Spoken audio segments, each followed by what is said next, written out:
Hello, everybody, and welcome to the Women Talking Money podcast. My name is Gretchen from Magenta Financial Planning, and today I'm joined by Grace Quantock. Grace is a psychotherapeutic counsellor, researcher, writer, and advocate, and she helps marginalised people to live well with pain, illness, and trauma, and believes life should be celebrated. She's based in Wales and works across the health, social care, and human rights sectors.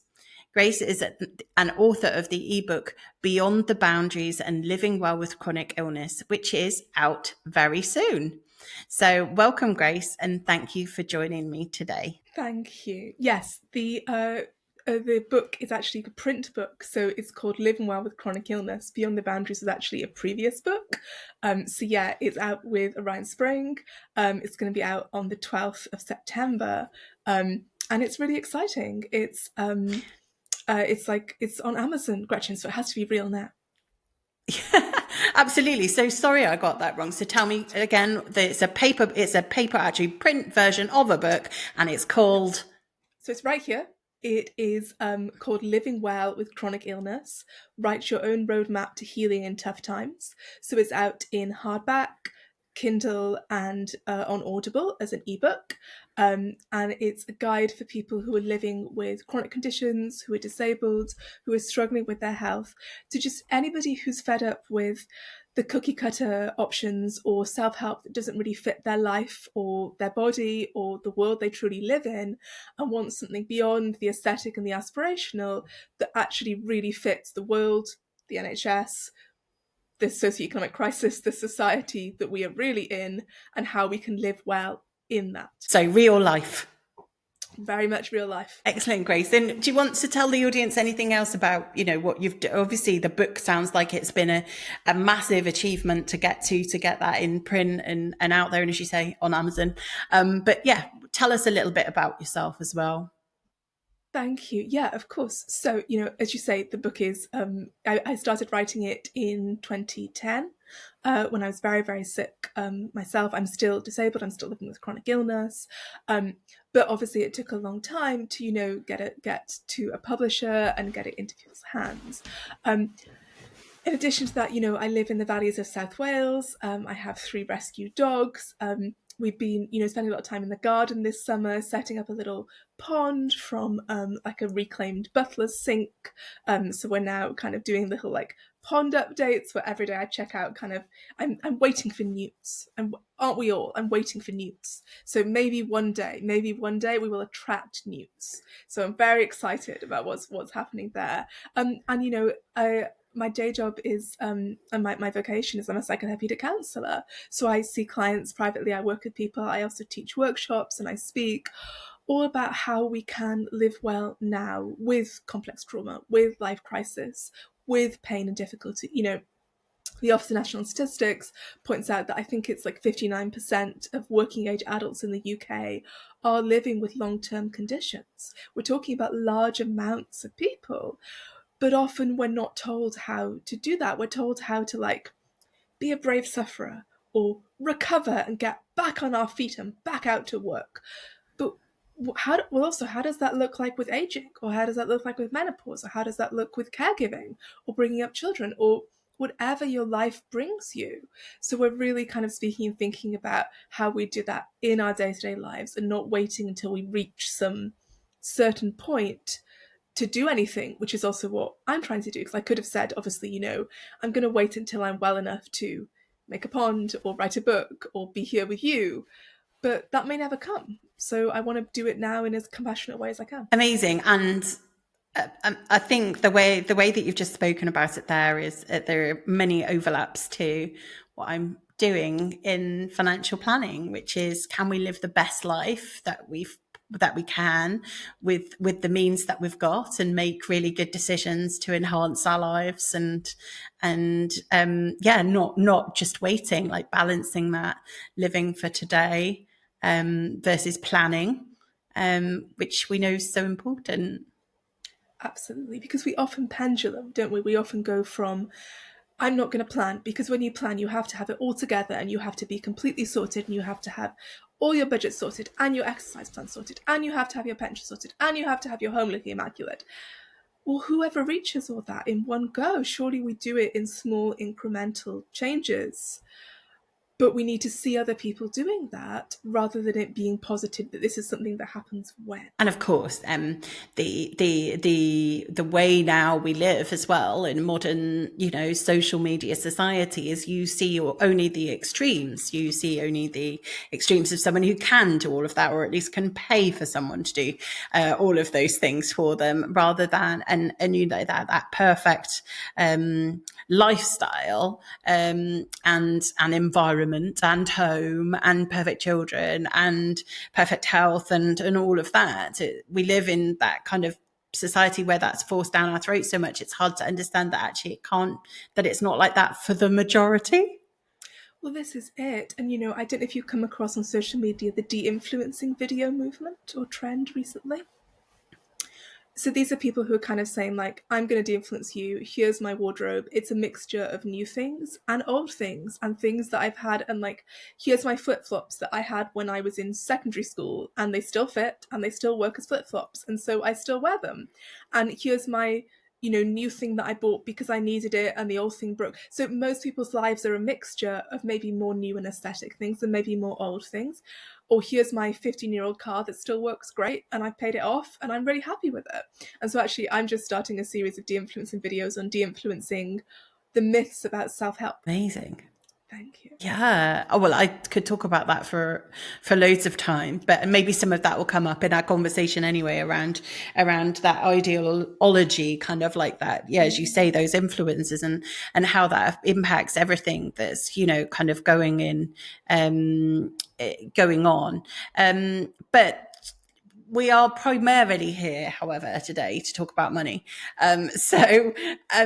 Grace, can you talk to me a little bit about maybe what you heard about money growing up, and if you tell me if you spoke about money in your family growing up? So absolutely. So in my family, money was very, very pragmatic, and it was very linked to work and very specifically to education.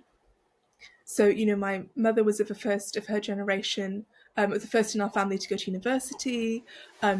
My grandfather, immigrated from Ireland, and there's a very, very big focus on the opportunities and the education that you could get. And I can remember one conversation where I think in school they wanted my parents to like sign a homework diary to kind of show that they were monitoring that I was doing homework, and they said no. They said, we've been very clear about the benefits of education, and if you aren't intelligent enough to understand how important this is, then you're not intelligent enough to get the education in the first place, and so there's no point us bothering with with kind of monitoring you, because either you understand it and you'll do it, or you don't understand it, in which case you can't do it. Now of course, nowadays we understand that kind of this concept of intelligence is actually really eugenicist and racist and ableist. It's been used to harm people, to segregate people, to sterilize people. It still is now, even today, used to institutionalize people. So actually there's, the concept of intelligence is really problematic. There's no one type of intelligence. But, I really appreciated that there was, I sometimes see people talking about their process as an artist. And, my partner says that when he was a child, if an artist released a song, he would think it's because they've written a new song. He didn't necessarily realize as a child that, of course, they might have written 400 songs in between that perhaps they were working on their process. Perhaps they had to take a job in between music making. Perhaps they couldn't get a record deal. Whereas I guess I was always very it was always made very explicit to me the behind the scenes of a lot of things. So even if I didn't see it, my family would explain to me, well, that's what would have happened behind the scenes, and this is how they would have got there. It would have taken a long time. It would have taken this much work or this much energy and effort. So yeah, for me, it was very, very linked to education and linked to the kind of process that goes behind making these things happen. So do you remember talking specifically about things, or things maybe your parents did teach you about money, or was it almost maybe task orientated when you learnt about money? Because quite often it's because people are given, either have to do chores or jobs to earn some pocket money and things like that when they're younger. So how was that kind of developed in your home? Yeah, it very much was much more kind of task oriented. But I guess for me, a lot of it was around, studying. So a lot of it was around thinking about, doing homework, focusing on things, and it was very much that thinking a lot of thinking about the future. Sort of thinking about like how do you want your life to be when you're in your 30s? How do you want your life to be when you're retired? Thinking quite Interesting. explicitly. So do you have do you have like an early money memory? Do you have a memory that, was specifically around money, like be that pocket money or money at Christmas or birthdays? How was that all kind of dealt with? Yeah, so I thought a bit about this because part of my earliest memory actually around money is money from the Tooth Fairy, and I remember my mother polished, kind of cleaned a pound coin to make it shiny, and then wrapped it up in like a kind of a cloth with a ribbon and everything, and it was all kind of very sweetly done, and it was under my pillow. But then I didn't spend them because I thought they were so beautiful. I just kind of kept them in like a little box. And I guess one of the things with it was I I suppose it was kind of obnoxious in many ways and possibly still am in many ways. So I didn't eat sweets or kind of crisps or like watch or kind of buy comics or anything. So a lot of the things children might spend money on, I didn't like. And actually, as a child, sometimes people say like, don't kind of go off with strangers if they offer you sweets. I was always told if strangers offer to show you puppies, don't go with them if they offer to. In fact, I eventually got quite specific. It was like if they offer to show you a brindle whippet puppy, Grace, don't go with them because they haven't actually got puppies. And it just got more and more specific as the years went on. Like you mustn't go with them. But I was the kind of child where if someone's offered you sweets, I would go, no, I don't eat those because they're made of boiled pig's bones. So I was kind of very annoying. So were you saving later on? Was it a saving habit towards books or education things, or if you're anything like me, stationery? I'm glad you said stationery. Yes, very much stationery. And actually, I did an exercise as an adult on a development course one day, and the tutor came back from lunch and kind of said, "I've just been speaking to my aunt, who's a very wealthy lady. I've told her what a lovely group you are, and she's decided she's going to give you all some money." Now you got that it was an exercise, but she set it up as though it wasn't. And she said, you can all have, I think it was like £500,000, and you have to just spend it on yourself within the year. And if you do, you can get another 500,000 for charity. But if you don't spend the first 500,000 just on yourself, if you try and give it away or do something that's helpful with it, you won't get the second amount of money for charity.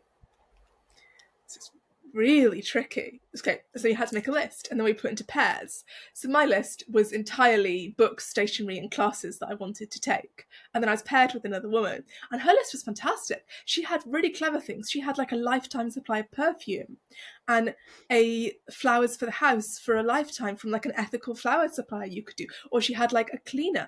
And I was like, oh my God, all these are brilliant ideas. But she kind of went to an existential crisis because she was like, all of yours are so kind of worthy. And I've got like, kind of perfume and makeup. And I was like, oh, yours are really clever. I've just got a list of books that I haven't been able to afford yet. I was like, yours are brilliant. I'm going to borrow some of yours from my list. So yeah, I have been told many times you're not allowed to put only books on your birthday wish lists. You have to put things other than books. I think that exercise very brilliantly highlights in a very short space of time how different people are and how we approach our thought process about money and what we would spend it on. Although a bit extreme in this case scenario, they were deliberately doing that, but it obviously is, and also to me highlights how we judge ourselves so much in comparison to others, because there was nothing wrong with her list and there was nothing wrong with your list. But both of you had that comparison, and certainly, if she felt yours was more worthy. And I think that for me, that's intrinsically linked to our issues around spending and self-reflection and comparing ourselves against others. Yeah.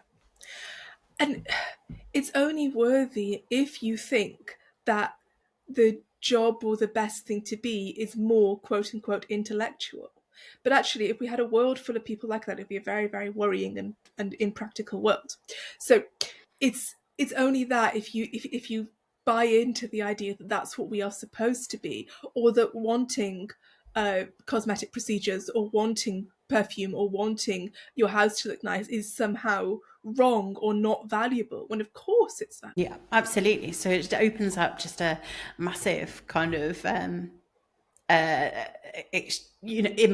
massive debate, I guess, or a massive conversation around those things, which is really interesting, I think, and no right or wrong, certainly, and yeah, what a fascinating exercise. It Um, was. so, tell me, Grace, what was your first job, and can you remember? Well, can you remember it, and can you remember how much you got paid? Yes. So my first job was cleaning. I cleaned houses. And I got paid, I think it was £15 a house. Although one of my neighbours, who was an older lady, always used to, she'd get out her money and she always used to say, don't you want one of these pretty purple ones, the 20s? Don't you want a nice pretty purple one? Surely you want a nice purple one. You don't want this green one. You want a purple one. I'm going to ask, it's very kind, but we have agreed the price, and I was also aware that possibly, she was older and she was lonely and she possibly wanted me to sit with her and kind of do befriending.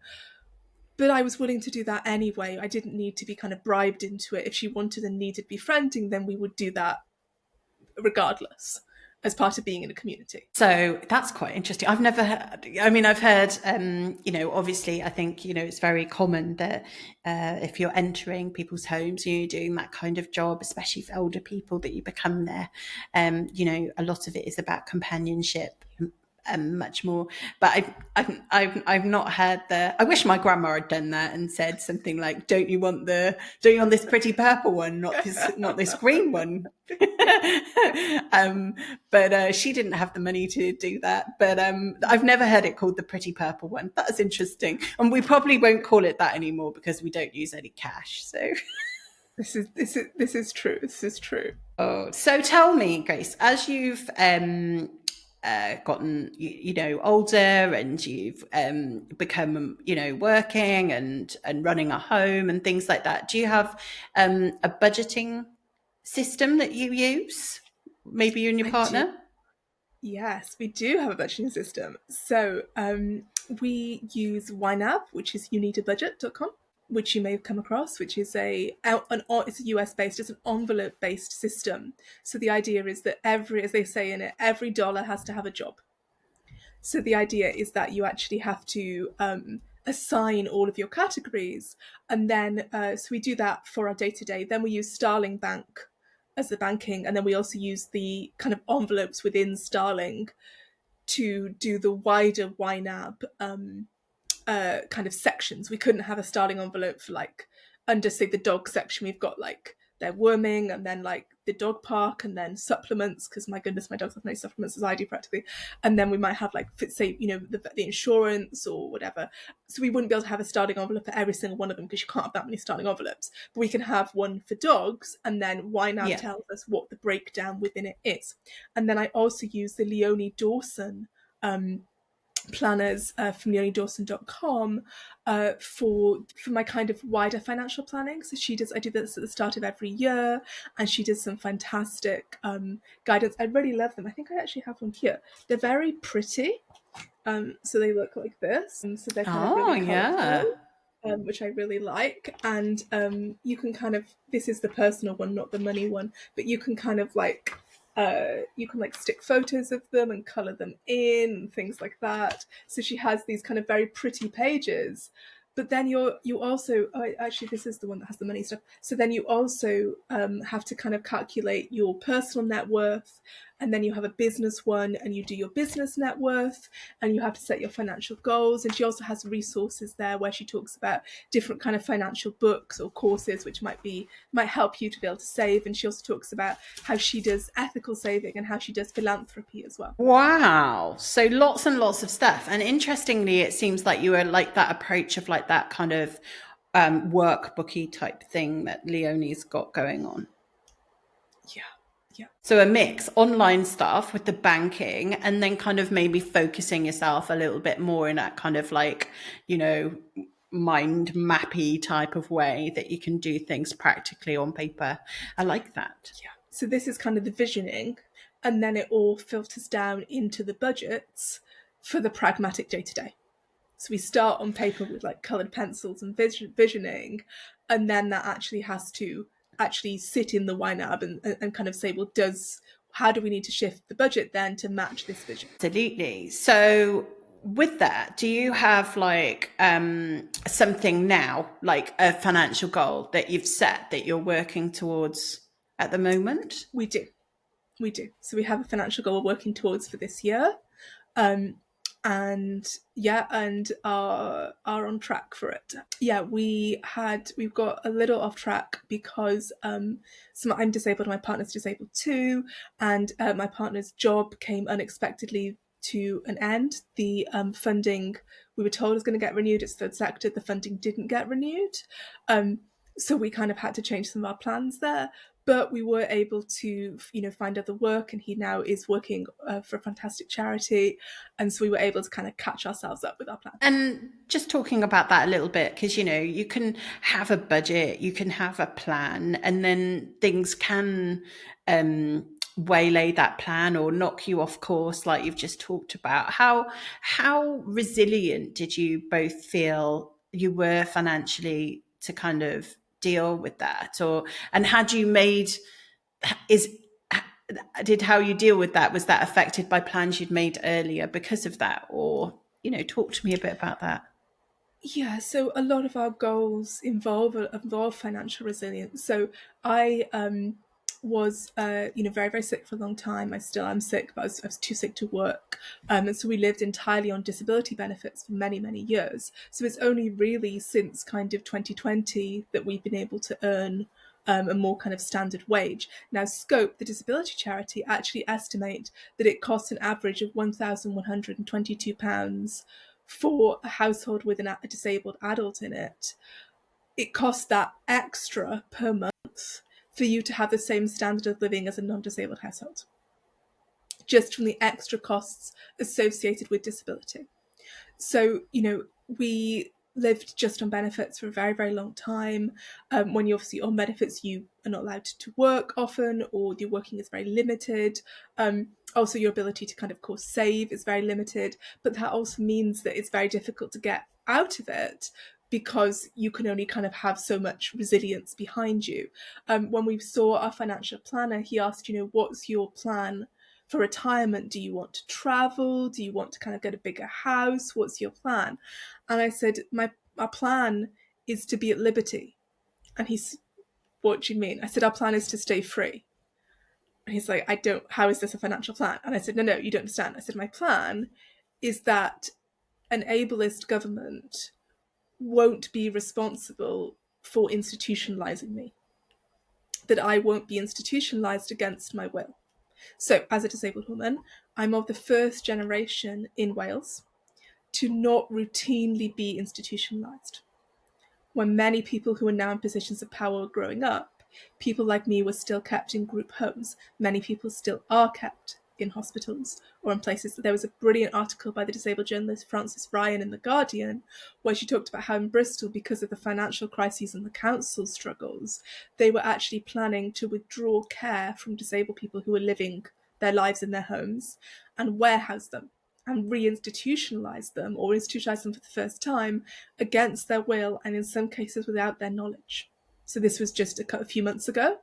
So if I been living in Bristol then with the care that I had when I was able to have care, I would have been put in a nursing home against my will. Okay, and it's so completely different from some of the stuff that an able person would be thinking about. And so, yeah, sorry, carry on. No, and yet also in many ways we all need to think about this, because disability is the largest minority that anybody can join at any time. I actually, I worked as a grief counsellor. I really want everybody to think about their power of attorney, their will, and what they want their aging and death and dying to look like. or what would happen if you became sick. That needs to be part of the resilience. But as you say, like, there have been two attempts to institutionalize me so far in my life, and I saw them both off. The one time by giving up all care. So they said what we could. I couldn't. I mean, I can't, mobilize independently, but I couldn't sit up alone. I couldn't kind of feed myself alone. And they said, what we can do is you can go to a care home, or we can have a care worker come once a day to take you to the lavatory.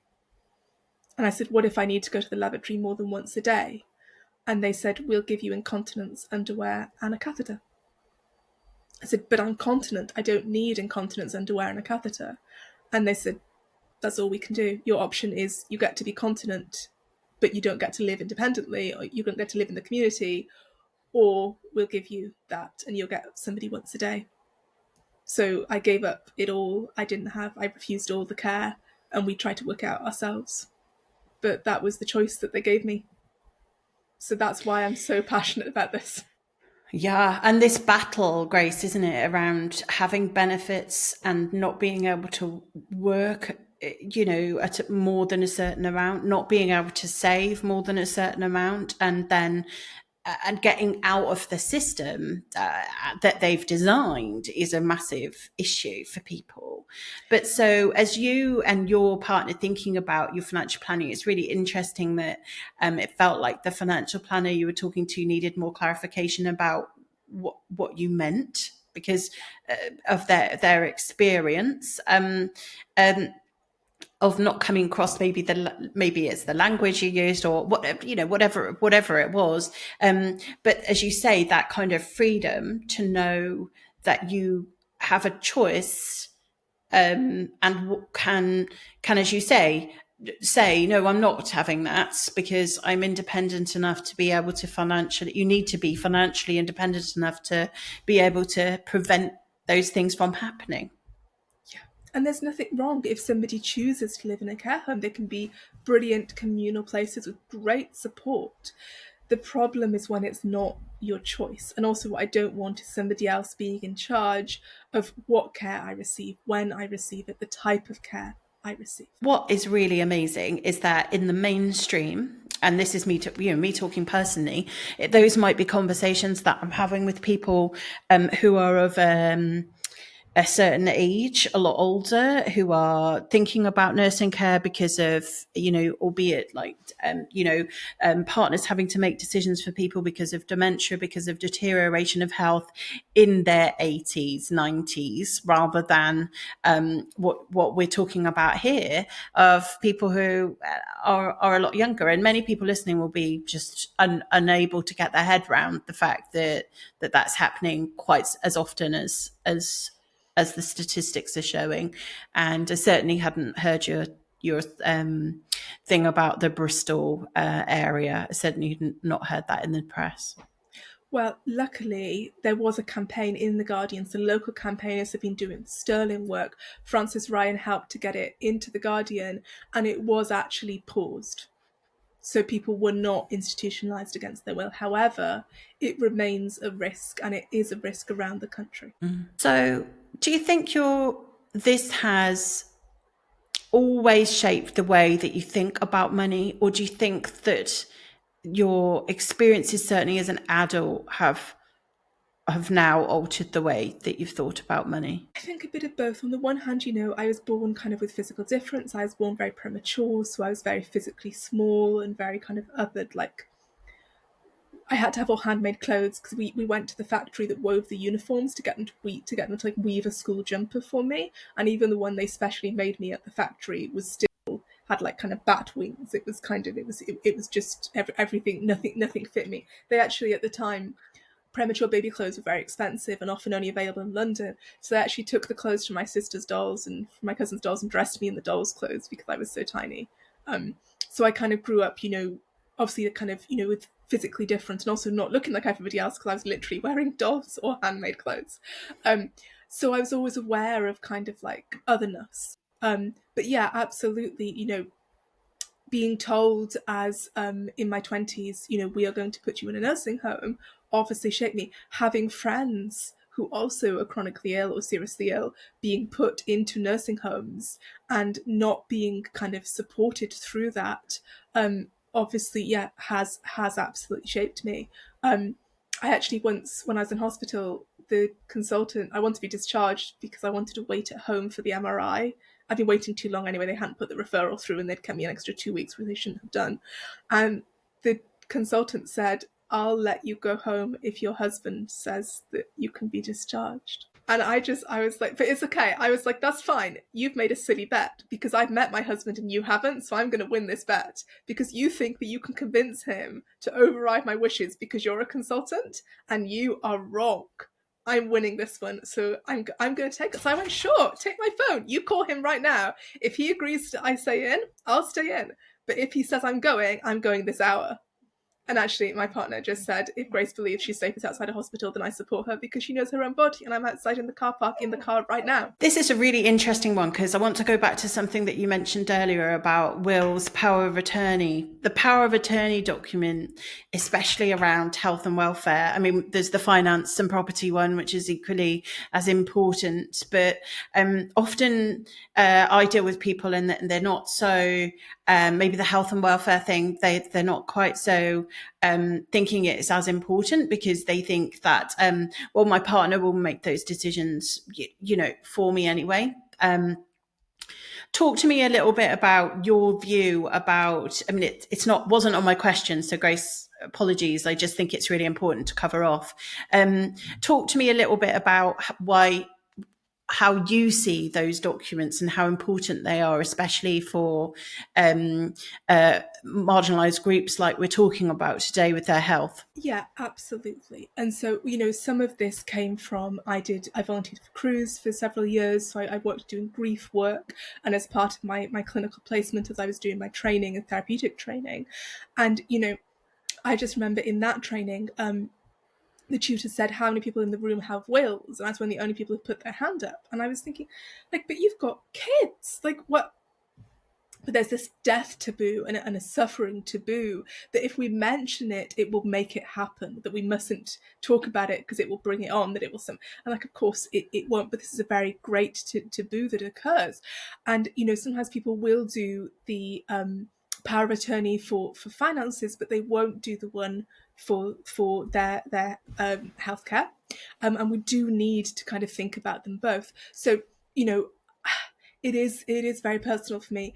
While I absolutely trust and appreciate our NHS and our medical staff, I do also appreciate that research shows that in very stressful situations, unfortunately, we do know that does still exist medical racism, there does still exist ableism, there does still exist people dismissing. So during COVID, at one point, for the assessments for the rules under who would get life-saving care, I failed those rules. So with my current impairments and chronic illnesses, had I contracted COVID and been taken to the hospital, they would not have been needed to attempt to save my life. I know disabled people who use respirators at home who had to present to the hospital, and their respirators were requisitioned from them and given to a non-disabled person. So there's a very deep experience of your life being deemed disposable. And, it really kind of impacts this idea. And you're thinking, well, actually, I don't want somebody who's never met me, who may only be looking at my list of conditions, who may only be looking at what they see of me to make life-saving choices for me. And I can remember, after I had a car accident and I had to get psychological support in my early 20s, the psychiatrist one day said to me, well, of course you're depressed. Look at you. Who would want your life? I said, I'm sorry? And she said, look at you. You're disabled. You have to be pushed around in a wheelchair by your husband. Who'd want to be you? I was like, actually, that's not the problem. The problem was the car accident. The problem was having neck injuries. That the problem that the wheelchair was pre-existing, and actually that wasn't the issue. But you have just told me that you are not a safe practitioner for me to be working with. So thanks for doing that, and I'm going to be going now because whoa. But she said the quiet part out loud, right? She was really explicit about it. So for me, it's about not having people who might prejudge from the media, from the stereotypes, from everything, making judgments about my health and future. And there is actually a campaign group in the UK called Not Dead Yet, who campaign against assisted dying. Assisted dying, of course, is an incredibly complex and emotive issue. But some of the stories from this campaign group talk about when people have been, say, going into surgery, and perhaps the surgeon said to them, oh, of course, if this doesn't go well, we won't bring you round.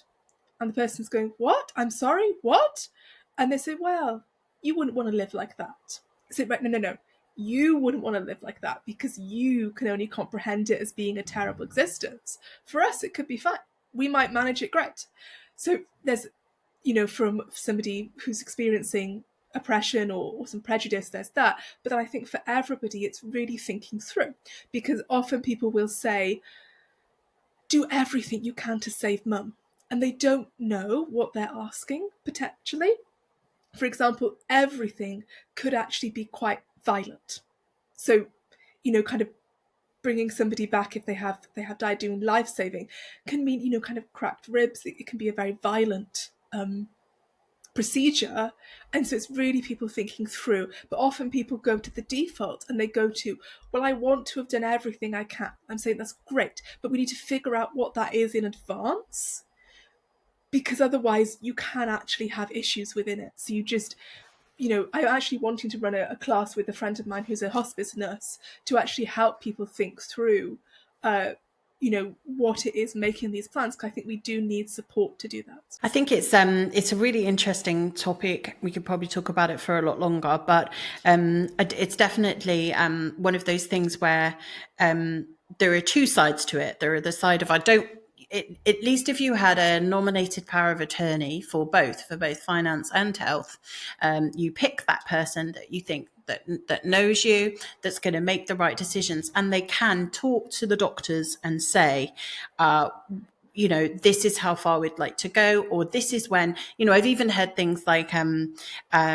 someone being in a nursing home or a care home, and whenever the family go, they've been given their medication, so they're now sleeping for 3 hours, just being able to alter the times when drugs are given that works well, and just things like that can help better quality of life, because you can see your visitors and you can be there, and just minimal things like that. But really important if you've got those powers of attorney. And when we're thinking about finance, absolutely vital, because as soon as you're unable to act for yourself, if you haven't nominated anyone else, just thinking that your husband or wife or partner is going to be able to do that is not true, because if you've got accounts in your own name, they're not going to be able to deal with them. So it is a really, really important. Yes. And I always think, do it now. Nobody wants to do it. It takes forever. It's forever in some ways. We actually did ours through the Information Commissioner's office without a solicitor, because it's a very simple one. And if you are on certain benefits, you can do them for free in the UK. Yeah, so you can do them on gov.uk really, really easily, as you say, submit them to the ICO, and great to know that you can get them some for free if you're on benefits. I think it's really important that people think about them. So thanks for bringing that up, because it doesn't come up all the time. So it's really important we can have that discussion. Okay, so let's pick it up a bit, because that feels quite serious. Talk to me a little bit about whether you've got maybe a joyful memory that you can associate with something that was financial, but that might have been because you'd managed to save for it, or you'd managed to get to a position that you felt really grateful for. Yeah. So when I first started working for myself, I did a class from Danielle Laporte, who did the Firestarter sessions about kind of entrepreneurship. And, she said a good kind of rule of thumb is to work out what would be the kind of salary you might earn if you worked outside the home, and then think that's what you might be able to earn if you worked from home, if you worked for yourself. So I was thinking, well, it's a bit hard for me because I was very, very sick. So I was thinking, if I wasn't so sick, if I hadn't got this sick, if I had finished university and then gone on to do the PhD, what would I then have been doing? And I kind of thought, but you are sick. So I was trying to kind of calculate this. I said, well, maybe I would have been like a teacher. So what would a trainee teacher earn? Let's say part-time, because I am sick, so let's do part-time. What would a trainee teacher earn? And I think at the time I worked it out, it was something like 12,000 a year. So it's quite a long time ago I was working out. And so I wrote out a check for myself and I put it on my little vision board, right? Not that I'm into the idea of like you've manifested your illness or any of this stuff, but more as kind of something that I was trying to think could be possible. And then I sat there and looked at it, and we were, living entirely on benefits, and I was just like, I don't even know how I'm possibly going to get there. That is a ridiculous amount of money. How can I possibly, in a million, billion, billionty, trillionty years, make that money? I don't know. So then, of course, we started working on things and putting things together. And then the one year my partner pointed out and said, you realise that you've earned a lot more than that check you wrote yourself. You realise you've done it now. I went, oh my goodness, yes, I did. So that was very, very exciting. Absolutely. And like just proves like having those goals and thinking about them and maybe having them, I'm very much, having that vision pinned there and something that you're aiming towards. I think we forget about that now because we do so much like digitally, but sometimes in the physical, it's really important. I think what an achievement. So yeah, it's definitely a joyful thought. Absolutely. Fantastic. So, well, Grace, listen, I've really, really enjoyed speaking to you today. I think it's brought up a whole lot of stuff that we've not covered before. So, I do really appreciate your time, and I wish you all the best with the book. We'll make sure that we link that and, push all that out when we upload the podcast. So we'll make sure we do that all the listeners know where they can go to understand more about your writing. So thank you so much. Thank you so much. It's been an honour and a delight. I really, really appreciate it. Thank you.